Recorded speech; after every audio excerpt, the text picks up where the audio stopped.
Can the San Antonio Spurs make the playoffs? That is the question of the day. They've added these veterans with Chris Paul, with Harrison Barnes to their pretty solid young core, with, of course, Victor Wembenyama, the best young player in the NBA, Devin Vassell, great young wing, Sohan, good defender, and, of course, Stephon Castle, who they just drafted. Last year, their average age was, well, the same amount of their wins, 22 years old. Chris Paul now at 39, Harrison Barnes at 32, brings good veteran stability to this lineup in this starting five, and they have a solid bench as well. You know, of course, Spurs fans aren't really the biggest Zach Collins advocates, so maybe we go with Mamu there off the bench. We'll see what happens, but you can't talk about the Spurs without talking about Wemby, who just had an absolutely phenomenal rookie season. He's over in France right now, putting on for his home country, but he shot 47% from the field and 33% from 3 on 5.5 attempts as a rookie, and expect his field goal and three-point percentages to absolutely skyrocket with the point guard on his team now. He brings the clamps. Not only, he's jumping in passing lanes, getting deflections, leading to run-out dunks. Trace Jackson-Davis looks like a point guard compared to him. He will be 21 years old, and he's also protecting the rim. The best defender in the NBA right now, and that's not even a hot take. That's kind of consensus. And I don't know how long it's going to be before he's a top 10 player on the offensive side of the ball, which would have to make him a top 5 player, right? And then he gets the Chris Paul effect this year, where if you look at what it did to Clint Capella, he went from 14 and 11 in 29 minutes a game. Then the Rockets bring in Chris Paul, and he's averaging almost 17 points and almost 13 rebounds in just a few more minutes a game. Yes, he's 39 years old, but Chris Paul still has that kind of effect on a basketball team. He just throws Klay Thompson open right there. Yes, it was a designed set, but still, he averaged 9.2 points, 6.8 assists, and 4 rebounds per game this year, on 44% shooting from the field, 37% from 3.6 attempts a night. Overall, Chris Paul, still a good role player, or still a good point guard. I guess at this point of his career, he's a role player, but watch Sengun's eyes right here. Jalen Green doesn't get through the screen fast enough, and Klay Thompson has enough time to pack his lunch before he shoots that one. Then you just get into the nice pick and pop there with Dario Saric. That's what I think Saric is going to kill with this year for the Denver Nuggets. But back to the Spurs, Chris Paul just makes the right read very early, sees Jock Landale drop below the three-point line, or below the free throw line, and that's an automatic kickback.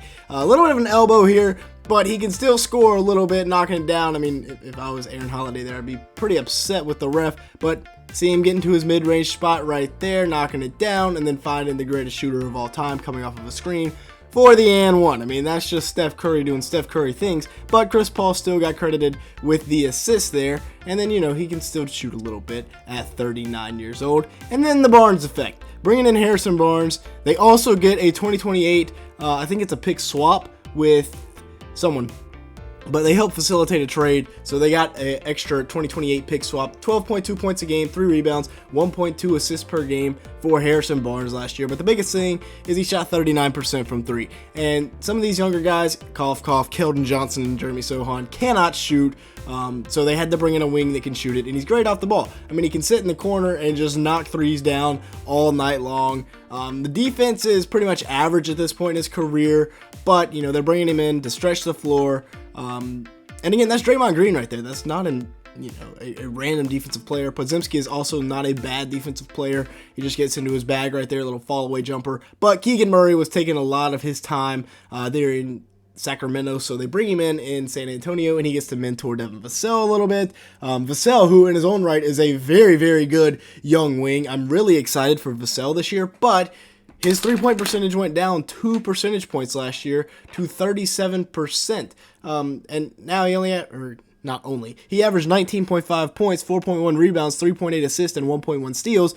But like I said, the three-point percentage was down a little bit. Field goal percentage was up 3 points, but he shot 6.6 attempts from 3, and that 37%, that's pretty average in today's NBA. Watch him, though, here defensively recover on the Gordon Hayward drive and still be there to block this shot. Gordon Hayward, not the athlete he once was, but that's still a good defensive play. Little pick and pop here with Wemby, and Wemby's going to knock it down. He did shoot 55% from 2-point range, so you see him here getting to a spot at the elbow and knocking down the contested jumper jumper with Lou Dort on him, who again, a good defender. Same thing with Cason Wallace.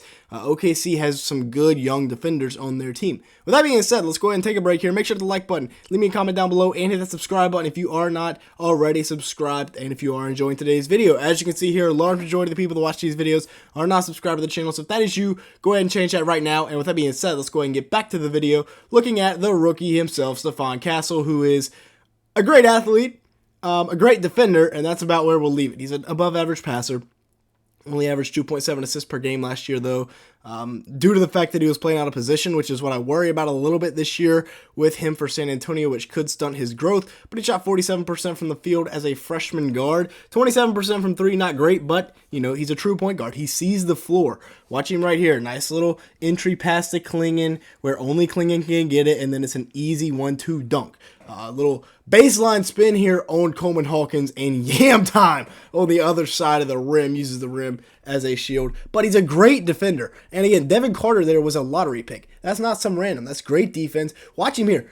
This is a great play to showcase Stephon Castle. He is the guy that ends up doubling, and then he's going to make it all the way back to guard the guy on the block, and is just going to absolutely stonewall him and gets a 5-second count called. Great play right there by Stephon Castle. They have a great big three on the defensive side of the ball now, and then you add in Sohan, who, you know, is a good defender, but I love Stephon Castle as a point of attack defender. You got him, now you got Devin Vassell, funneling things into Wembanyama. That's not going to be fun for opposing guards. He's 6'6", 215, so he's a great wing, he's got great intangibles, I should say, great wingspan on him.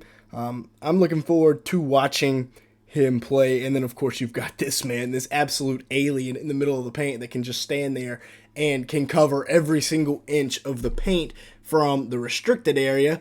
No Sir Shingun, you may not. He did get 70 dropped on him by Joel Embiid last year, but we'll point to the rest of the Spurs as the issue there. Watch him right here. This is a 4-on-1 fast break, and Wembanyama is still going to end up getting a block. Just a windmill block right there, and then the Spurs are going the other way. Watch him stick with Ant Edwards here, who gets into the paint, one of the quickest guards in the league, and Wemby is able to just stick with him the whole time. And then, you know, he's hedging or helping on a screen, still gets back to Jakob in time. 7'5" with an 8-foot wingspan, literally an alien. Like, Greg Popovich must be extremely excited to come to work every day, because he's 75 and he's still doing it, or like 100. I don't know how old he is, but he's getting up there. He's probably got like 4 years left max. I don't know if he has that much, but they have a lot of picks in the future. Potential to have 4 picks this year, 4 picks the year following, and then 3 picks the year after that. Now, some of those are swaps,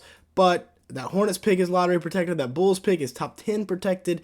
Other than that, though, they could have some big-time picks. And then in 2030, they, of course, have the Minnesota pick, the Dallas pick. And then in 2031, they also have another Minnesota pick. I believe 2031 is the swap that they got from the Rob Dillingham trade, who I would have loved to see Rob in San Antonio. But, hey, you get 2 picks down the line. Can this team make the playoffs is the question of the video. In the West, I don't think so. In the East, 100%. In the West, I don't think so. With that being said, that's going to be it for today's video. Thank you so much for watching. Make sure to the like button and hit subscribe. We're trying to hit 200 likes on today's video, so it would be greatly appreciated. And with all that being said, thank you so much for watching today's video.